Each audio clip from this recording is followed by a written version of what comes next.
So, you all are welcome again in biology classes with Rakesh Bhatia. आज हम पढ़ेंगे menstrual cycle. जैसे कि अभी इससे पहले हमने टॉपिक पढ़ा था oogenesis, और oogenesis में हमने डेवलपमेंट ऑफ ओवम कि ओवम की डेवलपमेंट किस तरीके से होती है उसकी हमने पूरे अच्छे तरीके से समझा था इसको हमने। और अभी हम पढ़ेंगे कि मेंस्ट्रुअल साइकिल जो है वो ह्यूमन फीमेल में किस तरीके से होती है। आपको पता है कि menstrual cycle that takes place in human female, monkey and apes, means it takes place in all primates. ठीक है। और फर्स्ट जो menstruation that starts in human female that is at the age of 10 to 14 years, मतलब age of 10 to 14 years। And जो first menstruation है that starts at the age of 10 to 14 years, that is called as menarche. That is called as menarche. Menarche, you can call it as menarche. ठीक है। अब जो last menstrual phase है, menstrual cycle that may occur around at the age of 45 to 50 की age में जो last menstruation that will be in human female, and that period at which menstruation in human female starts that is called as menopause. Menopause mean जब human female में menstruation stop कर जाती है तो उस पीरियड को हम क्या बोलेंगे? मेंस्ट्रुएशन। तो what is this menstrual cycle? मेंसम, इट इज, ये कौन से शब्द से बना? मेंसम। मेंसम मीन मंथ। मेंसम मीन मंथ। तो ये ह्यूमन फीमेल में साइक्लिक चेंज आती है, साइक्लिक साइकिल है जो हर month at the regular interval of 28 to 29 days there is a bleeding from the vagina of human female by rupturing of this egg, this unfertilized egg. When unfertilized egg is there, that ruptures with endometrium, ball of endometrium, and blood oozes out from the human vagina after 28 to 29 days every month. That's called as menstruation. ठीक है। It lasts for 3 to 5 days. It lasts for 3 to 5 days. तो ये बात तो आ गई menstruation में। और human menstruation, human female का जो रिप्रोडक्टिव पीरियड है that is about 30 to 33 years। ठीक है। 30 से 33 साल तक जो ह्यूमन फीमेल दैट में भी रिप्रोडक्टिव पीरियड तक रह सकती है, क्योंकि जो first menstruation start at the age of 10 to 14 years and last up to 45 to 50। तो इसको हम कैलकुलेट करें तो this is about 30 to 33 years of reproductive cycle in human female. अब ह्यूमन फीमेल, आपको अगर थोड़ा सा पीछे जाऊं दोबारा से, तो ह्यूमन फीमेल जब फोइटस में होती है तभी से हमारी ओवुलेशन जो वहां पे oogonim डेवलपमेंट जो है तभी से वहां पे स्टार्ट हो जाती है। ठीक है। और जब 20 वीक का जो फीमेल होता है, फोइटस होता है, तो उस फोइटस के अंदर लगभग 2 मिलियन oogonia होते हैं। oogonia प्लूरल है, oogonim सिंगुलर है। तो लगभग 2 मिलियन oogonim वहां पे प्रेजेंट होते हैं। और जब तक प्यूबर्टी तक आते आते, बर्थ हुआ, बर्थ के बाद प्यूबर्टी तक आते आते अबाउट 60 to 80,000 oogonim प्रेजेंट होते हैं। कहां? ह्यूमन फीमेल में। Puberty means period when reproduction starts, और when menstruation starts that is called as puberty. Puberty के पहले का period, before the start of menstruation, before the start of menstruation period is called as puberty. ठीक है। Puberty तक जो 60 to 80,000 oogonums are present, और इन oogonia में से only 400, about 400 they get the chance of fertilization as well as menstruation। ठीक है। Menstrual cycle में एंटर करने का जो सौभाग्य प्राप्त होता है वो किसको प्राप्त होता है? लगभग 400 को, क्योंकि ह्यूमन फीमेल का अगर रिप्रोडक्टिव पीरियड जो है that is about 30 to 33 years, और एक साल में 12 एग प्रोड्यूस होंगे, और हर एग जो है वो अल्टरनेटिंग ओवरी से प्रोड्यूस होगा। हमने पहले पढ़ा है, एक ओवरी लेफ्ट साइड होती है, एक ओवरी राइट साइड होती है, एब्डोमिनल रीजन में, पेल्विक रीजन में।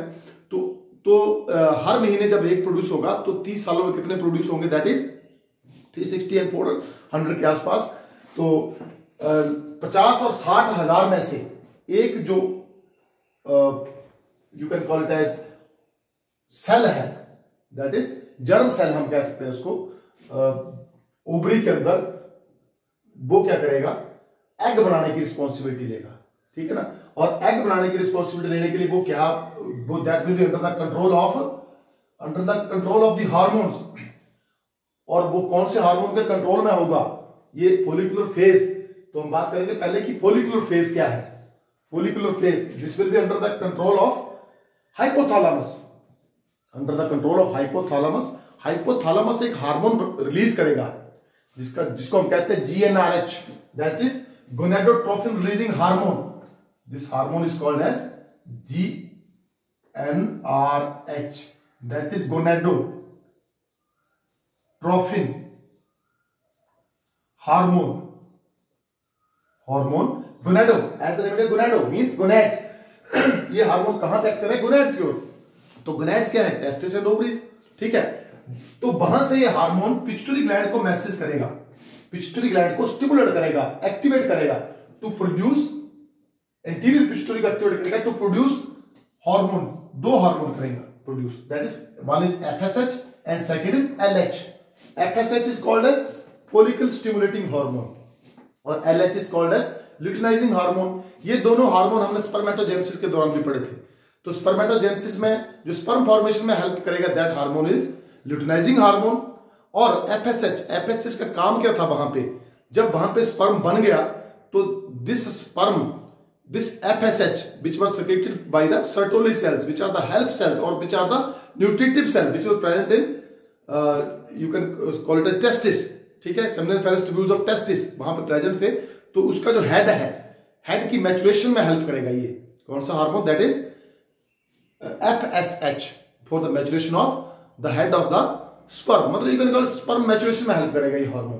अब यहां ये हार्मोन क्या करेगा, मींस फीमेल में ये हार्मोन क्या करेगा, as the name indicate follicle. What is this follicle, egg is this follicle. Egg जो है फीमेल का जो एग है that is called as follicle. तो as the name indicate follicle secreting hormone. तो ये क्या करेगा, फॉलिकल को सेक्रेट कराने में हेल्प करेगा। कहां से, फॉलिकल कहां से सेक्रेट होता है, you know very well. Follicle is secreted means egg कहां से सेक्रेट होगा, एग कहां से सेक्रेट होगा, that is from the ovary. तो ये हार्मोन कहां पे एक्ट करेगा, ओवरी के अंदर, और क्या बनाएगा, फॉलिकल को मींस प्राइमोर्डियल फॉलिकल को या प्राइमरी फॉलिकल को कन्वर्ट करेगा किसमें, ग्राफिन फॉलिकल में, दैट इज मैच्योर फॉलिकल में।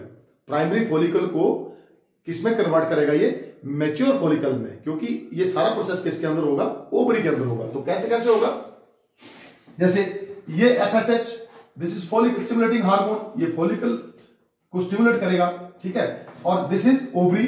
अब ओवरी के बीच में हमने पढ़ा था अभी डेवलपमेंट ऑफ oogenesis में हमने पढ़ा था कि this is primordial follicle and this become primary follicle, this become secondary follicle, this become tertiary follicle and this become mature follicle, ठीक है। दिस बिकम यू कैन, मैं इसको बनाता हूं मैच्योर फॉलिकल। और मैच्योर फॉलिकल के बाद फिर क्या होगा, रिलीज ऑफ एग। अब एग रिलीज हो गया यहां पे, तो ये बच गया, that is called as Graafian follicle, empty graphene follicle. और mature follicle is called as Graafian follicle. और जब वहां से एग निकल जाता तो that is called as empty graphene follicle. तो मैंने यहां बनाया है दैट इज प्राइमोर्डियल फॉलिकल। अब जैसे ही इस प्राइमोर्डियल फॉलिकल के अराउंड, ये जो फॉलिकल है, ठीक है, इसके अराउंड उगोनियम है, इसके अराउंड जैसे ही ये सेल्स डेवलप होंगे, ठीक है ना, granulosa layer, this is the cells of granulosa layer develop होंगे, तो that will secrete a hormone. ये ग्रैनुलोसा सेल्स जो है एक हार्मोन बनाएंगे, इस हार्मोन का नाम क्या है, एस्ट्रोजन। एस्ट्रोजन, तो एस्ट्रोजन हार्मोन किसमें हेल्प करेगा, estrogen hormone will help in development of this follicle 2, estrogen level का, एस्ट्रोजन का लेवल जो है, देखिए ये देखो, ये फॉलिकल हार्मोन है, FSH फॉलिकल स्टिमुलेटिंग हार्मोन है, और दिस इज एस्ट्रोजन हार्मोन, ठीक है। एस्ट्रोजन क्या करेगा, इस फॉलिकल को डेवलप करने में हेल्प करेगा, ठीक है।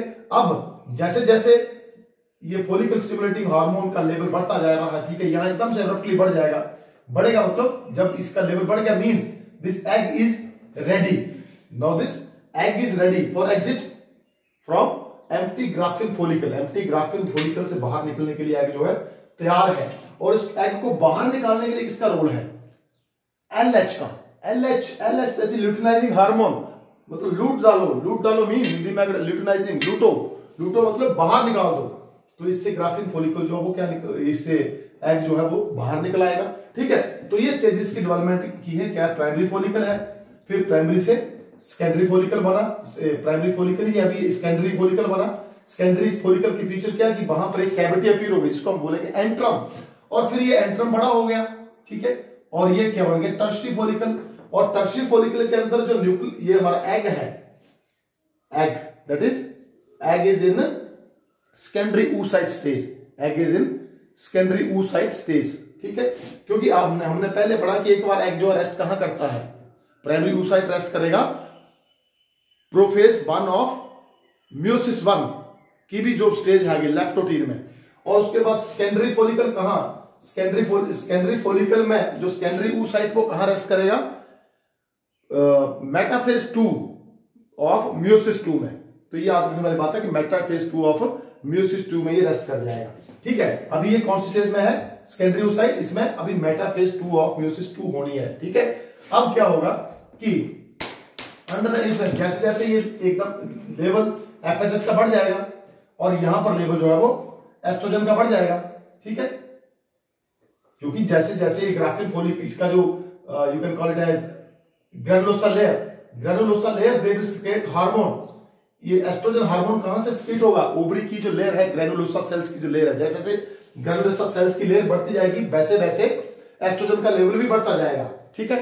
तो approximately eight the 14th day this luteinizing hormone, लूट डालो, यहां से क्या करेगा, ग्राफिन फॉलिकल से ओवुलेशन करवा देगा और एग जो है यहां से क्या हो जाएगा, बाहर निकल आएगा, ठीक है। अब एग जो है वो 14th डे में बाहर निकला है, लेकिन एग जब बाहर निकला तो कौन सी स्टेज में है ये, it is in the stage of secondary oocyte, मतलब अभी इसके अंदर डिवीजन होना है, ठीक है, अभी एग बना नहीं है, it is in the stage of secondary oocyte, ठीक। अगली स्टेज कब आएगी, अगली स्टेज तब आएगी जब जो स्पर्म है वो अपना सेंट्रियोल इसके अंदर एंटर करेगा, फर्टिलाइज करेगा, और सेंट्रियोल जो है वो इसके अंदर एंटर कर जाएगा, then there will be next stage.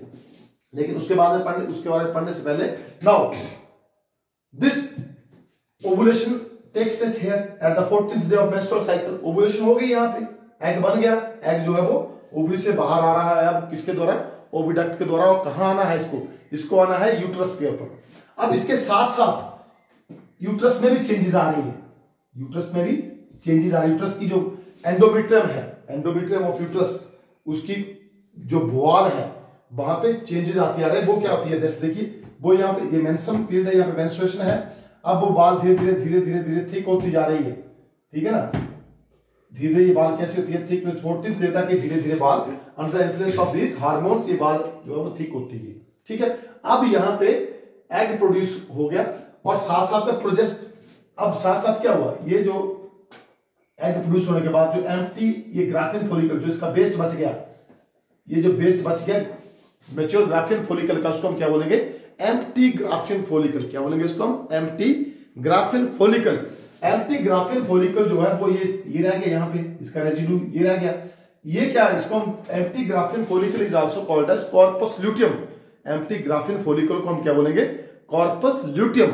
अब ये कॉर्पस ल्यूटियम क्या करेगा, एक हार्मोन स्क्रीट करेगा, एक हार्मोन स्क्रीट करेगा जिस हार्मोन का नाम है progesterone, corpus luteum will स्क्रीट A hormone. अभी तो यहाँ देखिए इस रेंज में देखें तो हार्मोन नहीं है ये, अभी एकदम से जैसे ये यहाँ पे ओवुलेशन हुई, ये कॉर्पस एकदम से इसका लेवल बढ़ गया, ठीक है ना, जैसे ये कॉर्पस ल्यूटियम बढ़ा एकदम से प्रोजेस्टेरोन का लेवल बढ़ गया, ठीक है। प्रोजेस्टेरोन हार्मोन का देखिए, मैं इनको एक लाइन को मैंने ऊपर ल्यूटिनाइजिंग की जो लाइन है इसको मैंने थोड़ा सा गाढ़ा डबल करके लिख दिया है थोड़ा डिफरेंस डालने के लिए, और फॉलिकल स्टिमुलेटिंग वो पतली लाइन जो है, यहां पर भी एस्ट्रोजन के लिए पतली लाइन है और प्रोजेस्टेरोन के लिए मोटी लाइन है, ठीक है।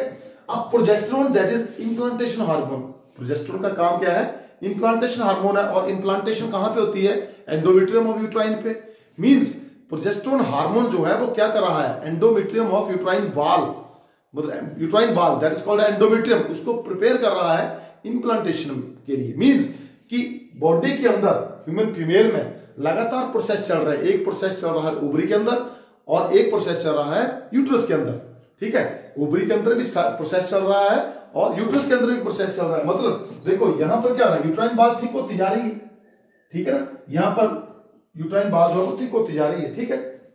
अब क्या होगा कि corpus luteum that will develop an hormone, that hormone is called as progesterone and its effect can be seen here. जैसे प्रोजेस्टेरोन का लेवल बढ़ा, यहां पर एंडोमेट्रियम की थिकनेस बढ़ गई, जैसे प्रोजेस्टेरोन का लेवल बढ़ा वैसे ही एंडोमेट्रियम की thickness, this is the layer endometrium, ये साथ साथ चला हुआ। देखिए यहां पर चला ओवुलेशन, ये पिट्यूटरी ग्लैंड के हार्मोन का सिक्रीशन है, ये जो है एस्ट्रोजन प्रोजेस्टेरोन का सिक्रीशन है, और यहां पर चला है हमारा एंडोमेट्रियम की डेवलपमेंट। तो जैसे ही प्रोजेस्टेरोन किसने बनाया, कॉर्पस ल्यूटियम ने। अब धीरे धीरे उसके बाद क्या होता जाएगा, जैसे ही प्रोजेस्टेरोन बनना शुरू हो गया तो उसके साथ पहले यहां पर क्या था, एकदम से एस्ट्रोजन लेवल डाउन आ गया, एस्ट्रोजन लेवल डाउन आ गया, क्योंकि दिस ग्राफिन फॉलिकल की बाल जो रप्चर होगी, एस्ट्रोजन कौन बना रहा था, granulosa layer, this layer granulosa layer जो थी वो क्या बना रही थी, एस्ट्रोजन। लेकिन जैसे ही ग्राफिन फॉलिकल रप्चर करा under the impact of luteinizing hormone, तो इस एस्ट्रोजन का लेवल डाउन हो गया, लेस हो गया। लेकिन फिर दोबारा जब प्रोजेस्टेरोन बनना शुरू हो गया, ग्राफिन फॉलिकल दोबारा इकट्ठे हुए, इसका कॉर्पस ल्यूटियम बना, तो फिर दोबारा से एस्ट्रोजन का लेवल बढ़ना शुरू हो गया। ठीक है, तो ये यहां पे आई चेंजेस। तो ये मैंने आपको बताया एक आउटलाइन में किस तरीके से प्रोसेस होंगे। ठीक है ना, उसके बाद हम करेंगे इसकी जो डिफरेंट स्टेजेस हैं, इसकी जो डिफरेंट स्टेजेस हैं उन स्टेजेस को हम पढ़ेंगे। तो पहली स्टेज जो है इसकी मींस आपको पता है कि मेंस्ट्रुअल साइकिल, देखो मैंने आउटलाइन आपको समझा दी है पूरी। अगर आपके दिमाग में ये बात बैठ गई है, तो अब जब मैं स्टेजेस की बात करूंगा यहाँ पे, तो आपको एकदम से सारी बातें समझ आ जाएंगी। ये डायग्राम, ये अगर आपको ये सिस्टम जो यहाँ पे बनाया है, अगर ये समझ आ गया, देखिए पहला मैंने लगाया है कि जो हाइपोथैलेमस से हार्मोन सीक्रेट होते हैं उनका इन्फ्लुएंस किस पे है, डेवलपमेंट ऑफ दिस एग पे, ओवुलेशन पे। ठीक है, दूसरा जो हमारा फॉलिकल स्टिमुलेटिंग हार्मोन उसका काम है किस पे है, इन दोनों का काम क्या है, एक का ल्यूटिनाइजिंग हार्मोन का काम है ग्राफिन फॉलिकल से दिस एग को बाहर निकालना, सेकेंडरी oocyte को बाहर निकालना, और फॉलिकल स्टिमुलेटिंग हार्मोन का काम है फॉलिकल को बढ़ाना। ठीक है, एस्ट्रोजन का हार्मोन का काम क्या है, इस की जो अराउंड बाल है, किसके अराउंड, इस सेकेंडरी oocyte के अराउंड जो बाल है इसको डेवलप करना। ठीक है, और प्रोजेस्टेरोन का काम क्या है, ये इंप्लांटेशन हार्मोन है। प्रोजेस्टेरोन का काम है कि यूट्राइन वॉल को, दैट इज एंडोमेट्रियम, उसको तैयार करना, किसके लिए, इंप्लांटेशन के लिए। ठीक है ना, तो ये काम है। अब हम वन बाय वन इसकी जो 4 फेजेस हैं उनको वन बाय वन पढ़ेंगे। तो पहला फेज जो हमारा है दैट इज फॉलिकुलर फेज, और it is also called as post menstrual phase. जैसे ही मेंस्ट्रुअल स्टार्ट बंद होगी, ठीक है, मेंस्ट्रुएशन बंद होगी, उससे बाद हमारा कौन सा फेज स्टार्ट होगा, follicular phase mean as the name indicate follicle formation phase, और it is under the influence of FSH। ठीक है, तो फॉलिकुलर फेज में ये कहां से क्या होता है, it last for 10 to 12 days from 5th to 14th day of menstrual cycle. ये कब तक होता है, 5 से लेकर 14वें दिन तक ऑफ मेंस्ट्रुअल साइकिल तक ये फेज रहता है। इसमें क्या क्या चेंजेस आएंगी, पहली इस पे देखिए, under the influence of GnRH, that is gonadotrophin releasing hormone of hypothalamus, there is increased FSH from anterior pituitary। तो GnRH क्या करेगा, हाइपोथैलेमस को एक्टिवेट करेगा। हाइपोथैलेमस जो है वो क्या करेगा, GnRH को रिलीज करेगा, और GnRH क्या करेगा, एंटीरियर पिट्यूटरी लोब को एक्टिवेट करेगा। किस लिए, so as to produce follicle stimulating hormone, ये आपको पहले बता चुका हूं मैं। ठीक है, उसके बाद दूसरा FSH क्या करेगा, as the name indicate FSH follicle stimulating hormone, FSH stimulate the change of primary follicle to graafian follicle. अब FSH इस प्राइमरी फॉलिकल को इस ग्राफिन फॉलिकल में कन्वर्ट करेगा, प्राइमरी फॉलिकल को ग्राफिन फॉलिकल में कन्वर्ट करेगा। और क्या काम करेगा this FSH, follicular cell of graafian follicle. अब फॉलिकुलर सेल, ये जो सेल्स है ग्राफिन फॉलिकल की, ये सेल जो है ग्रेनुलोसा सेल, ग्राफिन फॉलिकल के जो बाहर सेल हैं उन सेल्स को हम बोलेंगे ग्रेनुलोसा सेल्स। ये ग्रेनुलोसा सेल्स क्या करेंगे, follicular cells of graafian follicle that is granulosa cells secrete estrogen, ये एक हार्मोन सिक्रीट करेंगे जिसका नाम है एस्ट्रोजन। अब ये एस्ट्रोजन क्या करेगा, देखिए, help in preparing uterine endometrium for the implantation. Uterine endometrium को प्रिपेयर करना शुरू कर देगा। देखिए यहां तक इसका इंपैक्ट है, धीरे धीरे मेंस्ट्रुअम खत्म हो गया यहां पे, और धीरे धीरे ये स्टार्ट कर देगा एंडोमेट्रियम को दोबारा तैयार करने के लिए। किसके लिए, ये अगर मैं यहां पे बताऊं तो ये ऊपर की ओर जा रहा है ऐसे, इस तरीके से, ऐसे, मतलब यूट्राइन वॉल को ये तैयार करने शुरू कर देगा। किसके लिए, इंप्लांटेशन के लिए, क्योंकि अगर फोइटस डेवलप होता है, अगर फर्टिलाइजेशन होती है, ठीक है ना, ब्लास्टुला बढ़ता है, तो ब्लास्टुला का इम्प्लांटेशन कहां पे होगा? एंडोमेट्रियम ऑफ यूट्राइन वॉल पे, ठीक है। उसके बाद दूसरा क्या क्या काम करेगा ये estrogen? Inhibit the secretion of FSH, FSH की सेक्रीशन को रोक देगा। एफएसएच की सेक्रीशन को क्या करेगा? ये रोक देगा, यहाँ पे एकदम से इस यहाँ पे इस पे कम कर देगा। एफएसएच की सेक्रीशन को क्या करेगा? ये रोक देगा। And stimulate the secretion of LH, और एलएच को बढ़ाना शुरू, यहाँ पर एकदम एलएच को बढ़ा देगा, एलएच की सेक्रीशन को एकदम से बढ़ा देगा। और high level of estrogen triggers the ovulation stage, और यहां पर भी क्या, जैसे वहां बढ़ जाएगा तो यहां पर एस्ट्रोजन का लेवल एकदम से हाई हो गया, और high level of estrogen, estrogen का जैसे लेवल बढ़ गया तो क्या होगा? उससे एकदम से ओव्यूलेशन विल बी देयर, ठीक है। इनहिबिट द, यहां बात आई, inhibits the secretion of FSH and stimulate the secretion of luteinizing hormone, ठीक है। ल्यूटिनाइजिंग हार्मोन की सेक्रीशन को स्टिमुलेट करेगा, और high level of estrogen triggers the ovulation surge, ठीक है। उसका अगला काम क्या करेगा? ये glycogen and fat accumulate in the endometrial cell, glycogen और फैट एक्युमुलेट करेंगे कहां पे? एंडोमेट्रियम सेल पे, ठीक है। तो ये फेज हो गया हमारा फॉलिकुलर फेज। उसके बाद हम अगला फेज पढ़ते हैं, दैट इज ओवुलेटरी फेज। तो सेकंड फेज है ओवुलेटरी फेज।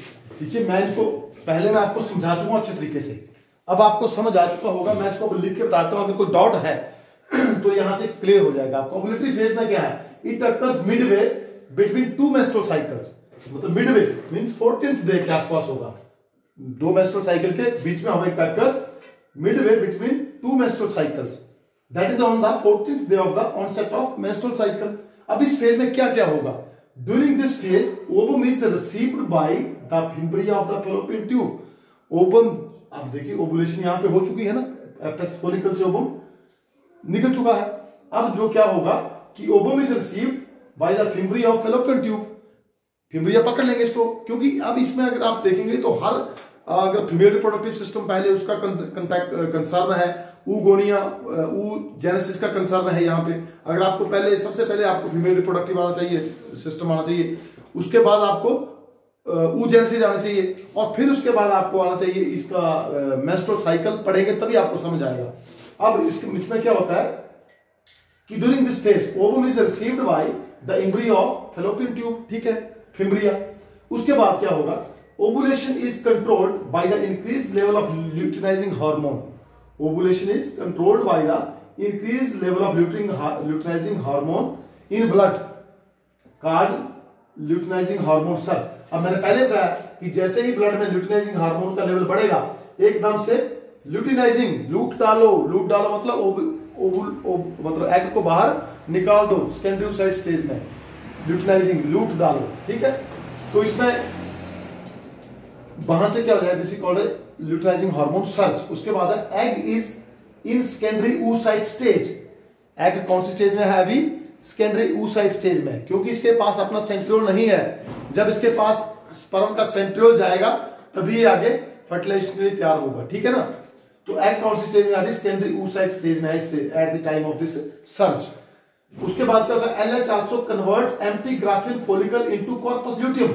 देखो यहां बताया कि ल्यूटिनाइजिंग हार्मोन ये एम्प्टी ग्राफिन फॉलिकल है, इसको किसमें कन्वर्ट करेगा? कॉर्पस ल्यूटियम में। This is converted into corpus luteum here, ठीक है। और कॉर्पस ल्यूटियम एक हार्मोन सीक्रेट करेगा जिसका नाम है progesterone. I have written here, पहले लिख दिया था, ठीक है। कॉर्पस ल्यूटियम एक हार्मोन सीक्रेट करेगा जिसका नाम है प्रोजेस्टेरोन, ठीक है। उसके बाद और क्या होगा? There is no much change in the uterine endometrium. अब यूट्राइन एंडोमेट्रियम में कोई ज्यादा चेंज इसमें नहीं आएगी। तो ये तो आ गया हमारा ओवुलेटरी फेज। इसके बाद जो थर्ड फेज हमारा स्टार्ट होगा दैट इज ल्यूटियल फेज, ठीक है ना। So next phase is luteal phase. और ल्यूटियल फेज देखिए क्या क्या बोला जा सकता है इसको? It is also called as progestational phase. Progestational name indicate progestational, क्योंकि यहां पे हार्मोन प्रोजेस्टेरोन प्रोड्यूस होगा। It is also called as pre menstrual phase, menstruation से पहले वाला phase. It is also called as secretary phase, endometrium की wall ठीक होगी, सेक्रेशन होगा यूट्राइन मिल्क का वहां पे। और it is also called as post ovulatory phase, क्योंकि ओवुलेशन के बाद का फेज है। ओवुलेशन हुई है उसके बाद का फेज है एकदम। यहां ओवुलेशन इसके बाद का फेज है, ये बड़ा इस फेज को। तो इसका टाइम कितना होता है? 12 to 14 डेज, 12 से 14 दिन तक होता है। और that is from 15 to 28th day of menstrual cycle, 15 से 28 दिन तक मेंस्ट्रुअल साइकिल के बाद। फॉलोइंग प्रोसेसेस टेक्स प्लेस या following changes takes place during this phase. पहली चेंज क्या आई, corpus luteum that is a yellow body form from empty graphene follicle, EGF लिख दिया मैंने इसको, एम्प्टी ग्राफिन फॉलिकल। तो यहां पर एम्प्टी ग्राफिन फॉलिकल जो ये पहले बता चुका हूं, एम्प्टी ग्राफिन फॉलिकल से क्या बनेगा, कॉर्पस ल्यूटियम, ठीक है, which is yellow in colour. Empty graphene follicle से बनेगा corpus luteum which is yellow in colour, ठीक है। EGF empty graphene follicle increase in size, ये एम्प्टी ग्राफिन फॉलिकल जो है वो साइज में इंक्रीज करेगा। उसके बाद क्या होगा, कॉर्पस ल्यूटियम, ये Cl लिख दिया मैंने इसको, corpus luteum secretes progesterone hormone बनाएगा। कॉर्पस ल्यूटियम कौन सा हार्मोन बनाएगा, प्रोजेस्टेरोन। तो हम पूछा जाता है प्रोजेस्टेरोन हार्मोन कहां से बनता है, तो ये बनता है कॉर्पस ल्यूटियम से। और कौन सी फेज में बनता है, ल्यूटियल फेज में और आफ्टर ओवुलेशन, ओवुलेशन के बाद, ठीक है। एम्प्टी ग्राफिन फॉलिकल को ही हम कॉर्पस ल्यूटियम बोलते हैं, ठीक है। Corpus luteum secretes progesterone which brings following changes, progesterone भी चेंजेस लाएगा। क्या क्या चेंज लाएगा, decreases the secretion of FS and LH, follicle stimulating hormone और ल्यूटिनाइजिंग हार्मोन की सिक्रेशन को डिक्रीज कर देगा। क्यों करेगा डिक्रीज, क्योंकि अब फॉलिकल मैच्योरेशन भी नहीं होनी है, क्योंकि फॉलिकल मैच्योरेशन तो ये प्रोसेस है, ठीक है। ओवुलेशन भी नहीं होनी क्योंकि ओवुलेशन ये हो चुका है, अब ना फॉलिकल मैच्योर होना है ना ओवुलेशन होनी है, इसलिए इन दोनों चीजों की जरूरत नहीं है। तो ये क्या करेगा, इन दोनों की सिक्रेशन को डिक्रीज कर देगा। As there is no need of maturation of follicle and ovulation, is that clear. Next we have proliferates uterine endometrium, uterine endometrium को और थिक बनाएगा, 3 to 5 सेंटीमीटर और थिक हो जाएगा, ठीक है, ताकि इम्प्लांटेशन के लिए प्रिपेयर करेगा, क्योंकि progesterone is also called as implantation hormone, ठीक है। उसके बाद uterine gland secretes uterine milk for the foetus, uterine gland क्या करेगा, यूट्राइन मिल्क बनाएगा for the foetus. The fourth phase that is called as menstrual phase, as the name indicate menstrual phase mean इस phase में क्या होगा, blood flow होगा। अगर तो ओवम फर्टिलाइज हो गई तब तो इम्प्लांटेशन हो जाएगी, अगर ओवम फर्टिलाइज नहीं हुई तो ओवम जो है that will rupture with the rupturing of uterine wall, क्योंकि पूरे साइकिल के दौरान क्या हुआ है, यूट्राइन वॉल भी जो है वो थिक हुई है, यूट्राइन मिल्क उसने स्टोर किया अपने अंदर, ठीक है। तो यूट्राइन मिल्क किस लिए स्टोर किया है, अगर इम्प्लांटेशन होती है तो नरिशमेंट के लिए, लेकिन अगर एग के अंदर फर्टिलाइजेशन ही नहीं होगी, स्पर्म उसको मिलेगा ही नहीं, तो क्या करेगा, एग रप्चर करेगा और यूट्राइन वॉल भी रप्चर करेगी, जिससे about 50 ml of blood will Uz out through the vaginal orifice. तो इसको पढ़ता हूं मैं क्या है, क्योंकि मैंने पहले आपको समझा दी सारी बातें, फिर मैंने लिख के ही बता दी आपको, अब आपको आई थिंक हर चीज क्लियर होनी चाहिए। तो it last for 3 to 5 days when ovum remain unfertilized, when ovum remain unfertilized, condition 1 क्या है, when ovum remain unfertilized then corpus luteum starts degenerating, corpus luteum खत्म हो जाएगा, so level of progesterone in blood declines, blood में progesterone का level क्या होता है, डिक्लाइन हो जाएगा, फिर उससे क्या कम हो जाएगा, मतलब as a result uterine tissue are failed to be maintained, uterine tissue जो है उसका मेंटेनेंस नहीं हो पाएगी, so unfertilized ovum ruptures along with uterine wall and about 50 ml of blood is discharged out through vaginal orifice called menstrual flow, ठीक है। ये बात आपको क्लियर होगी, क्योंकि प्रोजेस्टेरोन का लेवल जब कॉर्पस ल्यूटियम डिजेनरेट हो जाएगा, क्योंकि ओवम फर्टिलाइज नहीं होगी तो कॉर्पस ल्यूटियम जो है दैट विल डिजेनरेट।